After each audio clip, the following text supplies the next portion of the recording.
형사취수제라는 것이 있습니다. 이건 뭐냐면 형이 죽으면은 그 형의 부인, 형수를 갖다가 아내로 취하는 이것이 이제 형사취수제인데 그 형사취수제를 얘기할 때 예를 드는 것이 항상 그 산산왕 얘기를 많이 듭니다.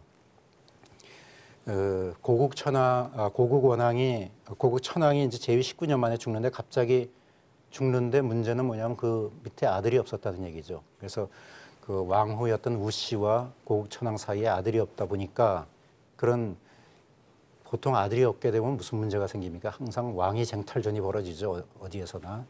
그렇기 때문에 그때 이제 누가 이제 왕이 될지 결정하지 못하고 왕이 갑자기 이제 죽게 되니까 거기에서 왕후 우씨가 자기의 어떤 권력을 확보하기 위해서 그 왕의 동생인 발기의 집을 찾아갑니다. 그 발기 집을 찾아가서 한밤중에 찾아가서 그런 뜻을 비치죠. 이제 왕위를 네가 하면 왕위를 앞으로 계승하면 어떻게 되냐 했더니 그때 당시에 이제 고국 천황이 죽은 줄 모르니까 어떻게 왕이 살아있는데 함부로 그런 얘기를 할 수가 있느냐. 그런데다가 더군다나 여인이 어떻게 한밤중에 이렇게 와가지고 그런 얘기를 할 수 있느냐가 예절에 벗어나는 것이다. 이렇게 근엄하게 쫓아내는 것이죠. 그러니까 그 왕후 씨가 거기서 이제 그 또 다른 동생 집으로 이제 찾아를 갑니다. 그래서 동생 연우의 집을 찾아갔더니 연우는 이미 한밤중에 왕후가 왔을 때는 무슨 필히 곡절이 있을 것이다 해가지고 예를 갖춰서 맞아들이고 음식까지 대접을 하고 그래서 왕후 씨는 여기에서 다음 차례 왕은 연우를 시켜야 되겠다.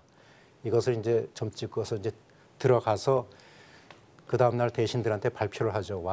왕이 죽었는데 그 유언으로 연우에게 왕위를 주라고 했다. 이렇게 이제 가짜 그 유언을 한 것을 이제 발표를 하게 돼서 그 왕이 이제 산산왕이 됩니다. 산산왕이 되는데 거기서 끝난 것이 아니고 산산왕은 자기를 왕으로 세워줬던 형수를 갖다가 자기 부인으로 삼게 되는 것이죠. 물론 이건 나중에 내려가면 이제 그래서 이제 여기에서 이제 형사취수제가 고구려의 뭐 전통 아니냐 이렇게 얘기했는데 실제로는 그거 하나만 가지고서 뭐 고구려가 형사취수제를 했다는 것은 볼 수 없죠. 여기에서 보면은 그 왕후 우씨는 좀 특수한 상황이죠. 그 왕을 만들고 거기에 그 왕이 세워졌기 때문에 그런 공로로 의해서 이제 그런 부인이 다시 왕후가 다시 될 수 있는 거였지. 그게 당시에 고구려 풍속이 그냥 형이 죽으면 형수가 또 부인이 될 수 있다는 그런 보편적인 여기하고 결부되면 안 되는데 우리 역사 교과서는 지금 그렇게 배우고 있습니다. 그렇게 가르치고 있습니다. 형사취수제가 고구려의 전통이었다. 그리고 그것이 바로 이런 산산왕의 예가 있지 않느냐 뭐 이런 식으로 막 강변을 하고 있는데 그거는 실제로는 조금 이제 차이가 있을 겁니다. 실제로 나중에 보면 그런 게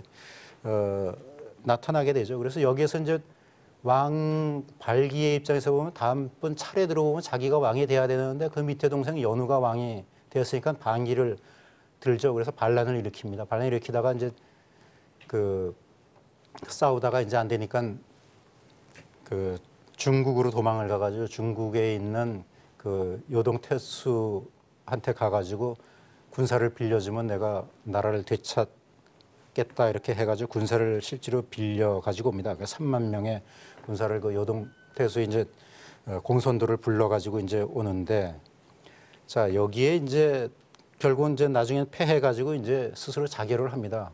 어떻게 왕위를 순서대로 가지 않은 것은 문제가 있다고 하더라도 그거를 빌미로 해가지고 어떤 남의 군사를 와서 자기네 나라를 칠 수가 있느냐 이렇게 얘기를 하니까 스스로 부끄러워가지고 이제 자결을 하게 되면서 그 사연이 이제 끝나게 됩니다. 실제로 그리고 그래서 이 형사취수제는 흉노나 이런 유목민족한테 일방적으로 좀 있던 형태예요.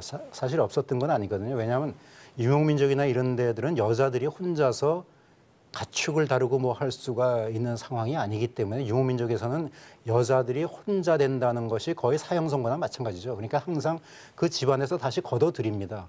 그 여자들 걷어들이는 건 두 가지죠. 그래서 걷어들이고 또 그 여자의 노동력을 또 이용하기도 하고 그래서 유목민족들은 대개 그 형사 취수제가 어느 정도 흉노 같은 경우에는 없지 않아 있었는데 그거를 고구려가 같이 썼다고 이렇게 얘기하기에는 조금 이제 문제가 있고요. 실제로 나중에 보면은 그 왕 우씨가 죽을 때 그 얘기를 합니다. 뭐냐면 내가 정절을 더럽혀 가지고 내가 죽으면은 그 고국 천황의 무덤으로 자기는 가지 못한다.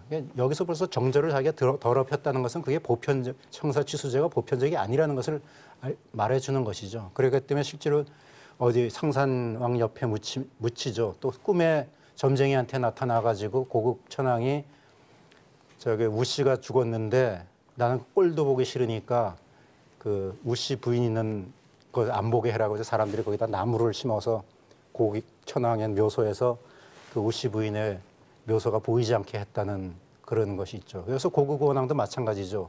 정절을 더럽혔다는 같은 얘기를 하는 거 보면 당연히 형이 죽으면은 그 형수를 취하는 그런 제도가 고구려에 있지 오려 않았다는 것인데 오히려 이것이 우리는 아까 얘기한 것이 그 형사 취수제라든지 또는 뭐 그다음에 그 대릴사위제 이게 보편적으로 중국 그 사회 고구려 사회에 열려 있는 것 같이 이제 얘기가 되지 않겠습니까?